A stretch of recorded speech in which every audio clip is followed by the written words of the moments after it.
Isang mapagpalang araw sa inyo pong lahat. Ngayon po ay May 28, 2025, Miyerkules sa ika-6 na linggo ng Pasko ng Pagkabuhay.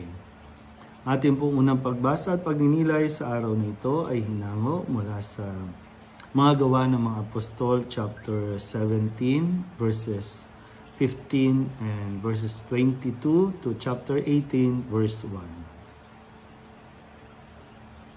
Noong mga araw na iyon, ang mga naghatid kay Pablo ay sumama sa kanya hanggang sa Atenas. Pagkatapos nagbalik sila sa Berea, taglay ang bilin ni Pablo kina Silas at Timoteo na sumunod sa lalong madaling panahon.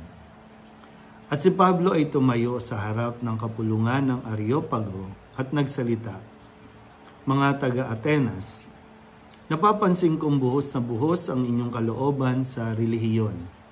Sapagkat sa paglalakad ko sa lungsod at pagmamasid sa mga sambahan ninyo, nakakita ako ng isang dambanang may nakasulat na ganito, sa Diyos na hindi nakikilala. Ang inyong sinasamba kahit hindi nyo kilala ang siya kong ipinapahayag sa inyo.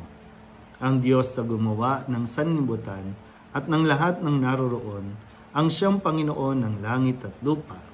Kaya't hindi siya tumatahan sa mga templong ginawa ng tao. Hindi sa siya'y nangangailangan ng anuman, kaya siya pinaglilingkuran ng tao. Sapagkat siya ang nagbibigay ng buhay, hininga at ng lahat ng bagay sa sangkatauhan.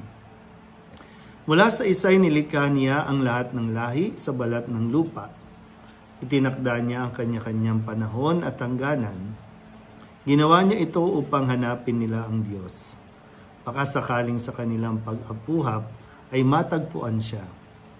Ang totoo, hindi naman siya malayo sa bawat isa sa atin, sapagkat hawak niya ang ating buhay, pagkilos at pagkatao. Tulad ng sinabi ng ilan sa inyong mga makata, tayo nga'y mga anak niya. Yamang tayo'y mga anak ng Diyos, huwag nating akalain na siya ay tulad ng larawang ginto, pilak o bato na pawang likha ng isip at kamay ng tao. Mahabang panahong di pinansin ng Diyos ang di pagkakilala sa Kanya ng tao, ngunit ngayon iniutos niya na magsisi sila at talikdan ang kanilang masamang pamumuhay, sapagkat itinakda na niya ang araw ng paghukom sa sanlibutan na ito. At ito'y buong katarungan niya gagawin sa pamamagitan ng kanyang hinirang. Pinatunayan niya ito sa lahat nang buhayin niyang muli ang taong ito. Nang marinig nila ang sinabi ni Pablo tungkol sa muling pagkabuhay, tinuya siya ng ilan, ngunit sinabi naman ng iba, ibig namin kayong mapakinggan uli tungkol dito. At umalis doon si Pablo. May ilang sumama sa kanya at sumampalataya sa Diyos. Kabilang dito si Dionisio, na isa sa mga bumubuo ng kapulungan ng Areopago. May sumama ring babaeng nagngangalang Damaris at mga iba pa. Pagkatapos, umalis si Pablo sa Atenas at nagtungo sa Corinto. Ang salita ng Diyos.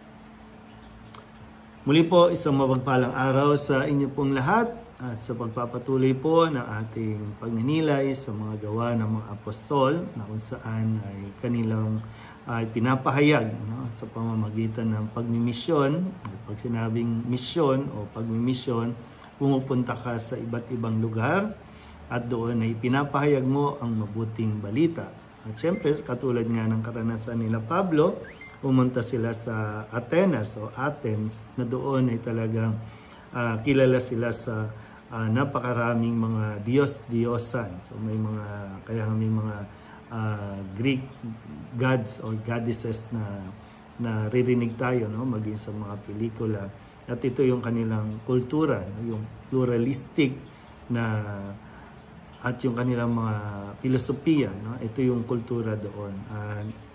Hindi ito madali para kay Pablo at sa iba pang mga alagad na magpahayag ng tungkol sa relihiyon, tungkol sa bagamat, no, ang religiosity ng mga Athens ay yun yung naging daan ni Pablo para ipakilala ang Diyos na kanya pong sinasampalatayanan.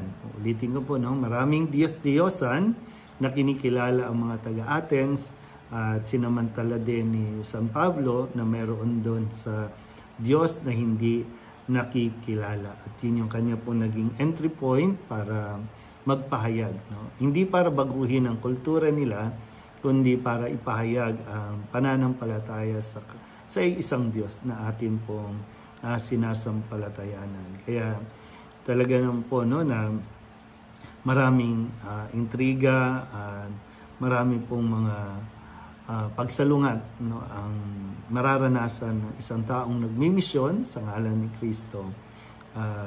Merong tutuyain ka, may pagtatawanan ka dahil nga siyempre bago para sa kanila ito. Pero ganun pa man ay mas naging kumbaga yung paalala ni San Pablo na mas maging thoughtful tayo sa pagpapakita yung witnesses o witnessing na tinatawag sa atin, na ipapahayag natin ang mabuting balita nang hindi tayo nagpapasakop o nagpapa-impluensya. Kasi dalawa lang naman yan. Either may mahikayat ka o ikaw ang mahikayat sa kanila pong mga paniniwala. Kaya kailangan talaga mas maging matatag, sabi nga no, maging firm, no, sa iyong pananampalataya. Dahil kung mahina ka at wala ka rin gaanong matibay na pinangahawakan, mas madali ka talagang ma-convert nila sa kanilang kultura kaysa yung ikaw ang makapagpaliwanag at sila'y kusang loob na sumampalataya at maniwala sa iyong ipinapahayag. Muli po, isang mapagpalang araw sa inyo po natin.